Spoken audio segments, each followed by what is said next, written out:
बिस्मिल्लाहिर्रहमानिर्रहीम। अस्सलाम वालेकुम। एक इंग्लिश राइटर हैं, उनको गिटार बजाने का बड़ा शौक़ था।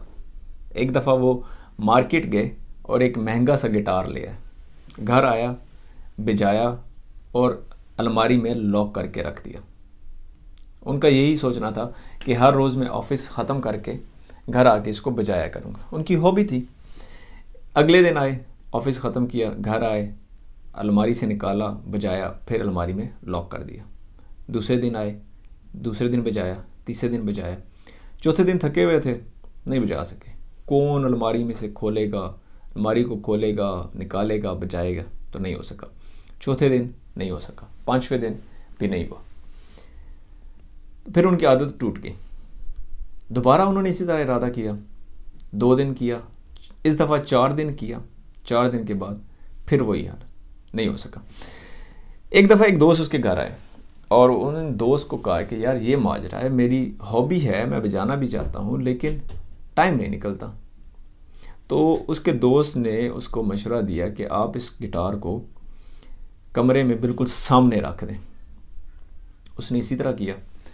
जैसे ही वो ऑफिस ख़त्म करता, दरवाज़ा खोलता, सामने गिटार पड़ा होता और उसको बजाना शुरू कर देते। बजाते, अब 21 दिन तक उन्होंने प्लान किया हुआ था, 21 दिन तक मैं बजाऊंगा तो ये मेरी आदत पुख्ता हो जाएगी।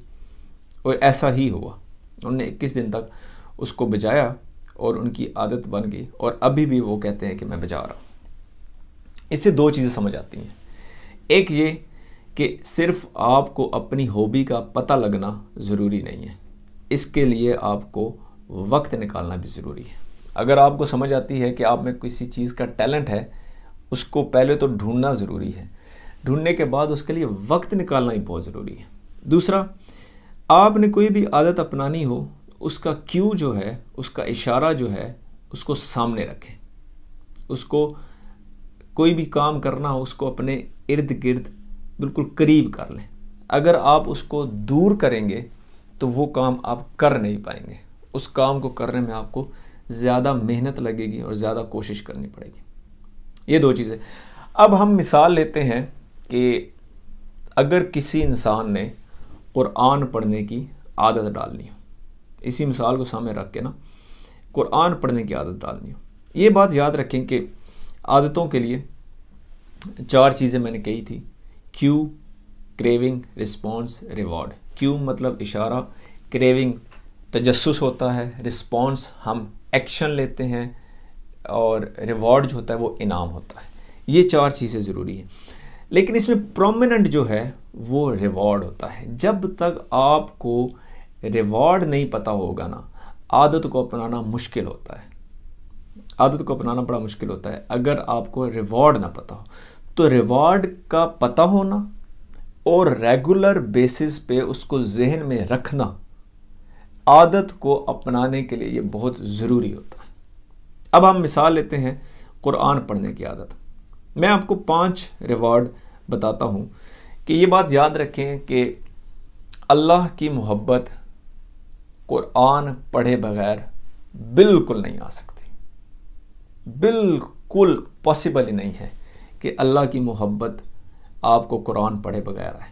दूसरा, इतनी बड़ी बुक है कि इसने पूरी कायनात का अहाता किए हुए, पूरी सिर्फ कायनात का नहीं, पूरे इंसान का भी अहाता किए हुए। कैसे इंसान पैदा होता है, क्या कुछ नहीं है इस बुक में।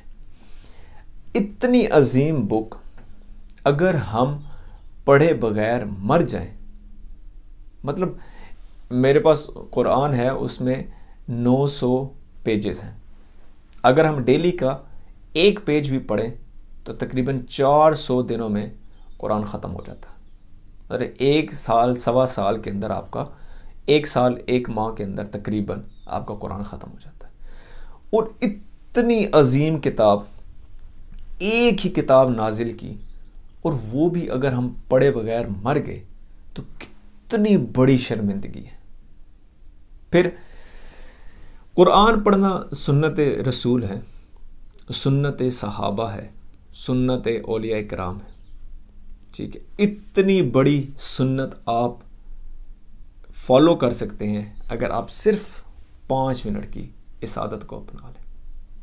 एक और, जितने भी जगह फरमाया गया है कि गौर व खोस करो, गौर व खोस करो, गौर व खोस करो, आप कुरान पढ़ने से वो सब आयात पर अमल करते हैं।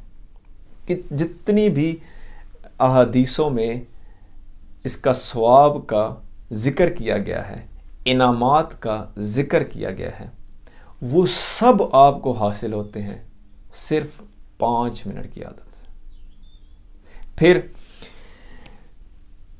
सेल्फ इम्प्रूवमेंट, जो कि हर वक्त इंसान की ज़रूरत है। सेल्फ इम्प्रूवमेंट ये बेसिकली होता है ईमान इम्प्रूवमेंट ही है।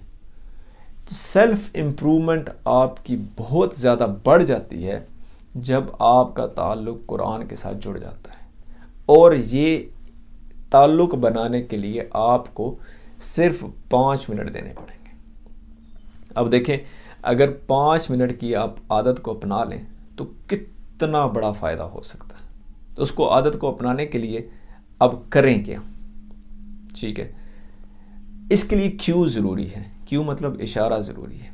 इसके लिए मेरे 2 मशवरे हैं। देखिए, क्यों जो होता है ना, वो 2 चीज़ों से है। एक तो आप वक्त का तयन कर लें कि यार मैं 5 बजे, 6 बजे, 7 बजे, 8 बजे, जो भी आपको सूट करता है, आपने उसमें 5 मिनट के लिए कुरान पढ़ना है। ये बात याद रखें, ये उनके लिए हैं जो नहीं पढ़ रहे, लेकिन जो पढ़ रहे हैं ऑब्वियसली वो बढ़ाएं उसमें। अच्छा, आपने 5 मिनट के लिए आप टाइमिंग सेट कर लें, कोई भी टाइमिंग सेट। दूसरा मशवरा ये है कि आप इवेंट सेट करें कि मैं उठते साथ ही मुंह हाथ धोने की बजाय पूरा वज़ू करके मैंने कुरान पढ़ना है। या आप नमाज़ पढ़ते हैं तो फजर के बाद, ज़ोहर के बाद, कोई भी आप टाइम, कोई भी इवेंट आप अपना फ़िक्स कर लें। इसमें ज़िमनन एक बात अर्ज़ करता हूँ कि ये हमारी माँओं को बहुत ज़रूरी काम करना चाहिए।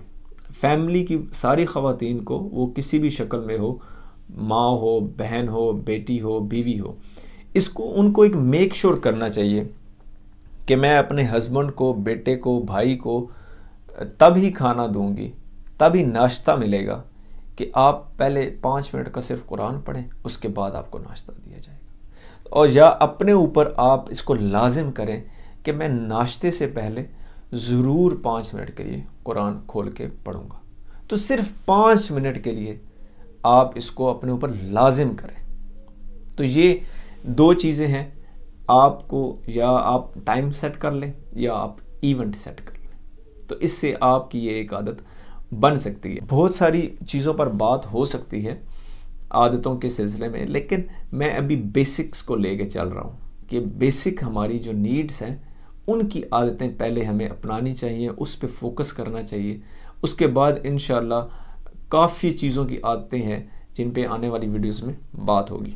तो उम्मीद है कि आपको इस वीडियो में से ज़रूर इस बात का एहसास होगा कि मुझे 1440 मिनट में जो एक दिन में अल्लाह ने मुझे दिए हैं, उसमें से सिर्फ 5 मिनट निकाल के मैं कुरान का मुताला कर सकूं।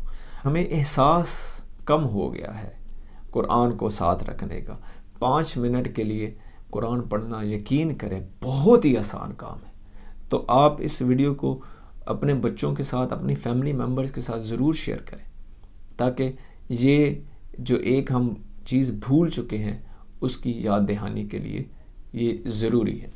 दूसरा, जाने से पहले वही मेरी बात है कि हमें ज़िंदगी में सिर्फ अच्छा इंसान बनना होता है, और अच्छा इंसान 2 चीज़ों से बनता है, एक इबादत से, दूसरा खिदमत से। अल्लाह हाफ़िज़।